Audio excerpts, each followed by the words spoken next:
Здравейте! Продължаваме нататък за всички, които са зодия Водолей или имат асцендент Водолей, прогнозата за месец май.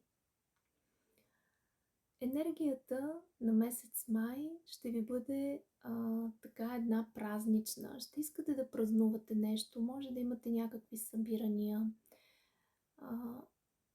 Ще ви е така приятно и ще се чувствате добре. В любовен план сякаш силата е с вас, сякаш слънцето е изгряло на вашата улица, чувствате се добре в любовен план, възможно е да дойде и някой нов партньор. Също така, връзката ви в момента е в едно такова движение.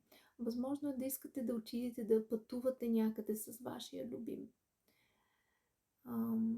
В работен план имате страшно много ангажименти този месец с много хора. Свързано с много хора. Може да са нови проекти, може да са нови партньори.